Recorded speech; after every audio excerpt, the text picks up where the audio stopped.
Boker Tov, good morning. So over the last week, we have discussed the details of the big heter of doing davar ha'aved on Chol HaMoed. And now moving on to the second category of heter, which is for a mitzvah. We'll then move on to public need. So anything which is for a mitzvah purpose, one is allowed to do melacha on Chol HaMoed, but only melechet hediot, non-professional activities. What's the difference between this and regular activity, regular melacha, which is not for a mitzvah? If it's not for a mitzvah, we've learned you can only do melechet hediot if it's for the purpose of the moed.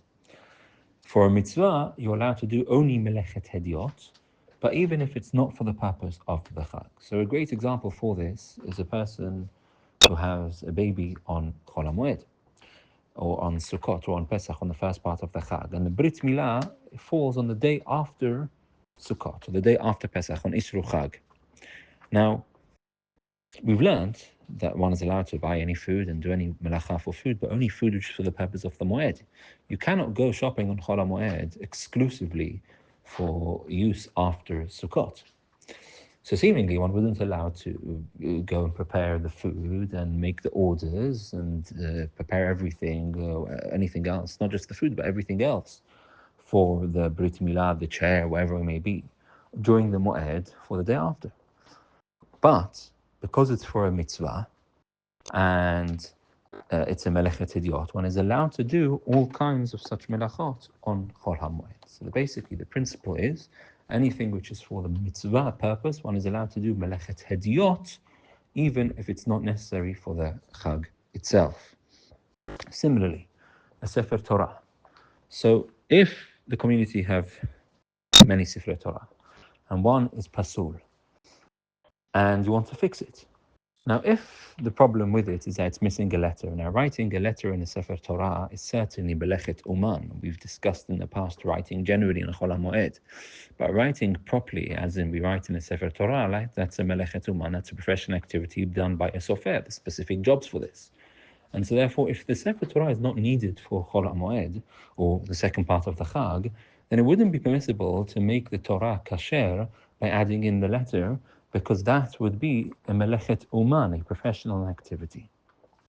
However, if the problem with the Sefer Torah is that it has an extra letter, then all you need to do is rub out the letter. That's not called a professional activity. One could rub out the letter even and make the Sefer Torah kasher, even though they're not going to be using the Sefer Torah on the Chag itself. For a mitzvah overet, for a mitzvah which is going to pass by, if you don't do it now, you're allowed to do even a melechet uman.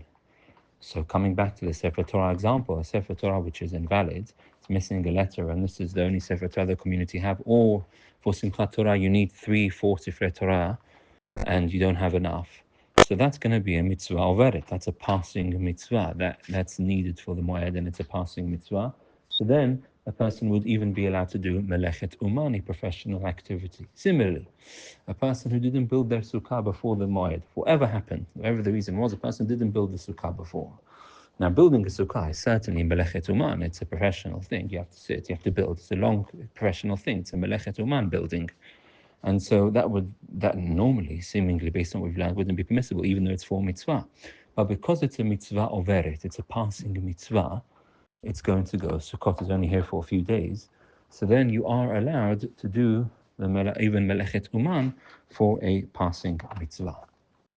And the rationale for this comes back to davar ha'aved, because you're going to lose, in inverted commas, you're going to lose the mitzvah if you don't do the melacha, even melechet uman.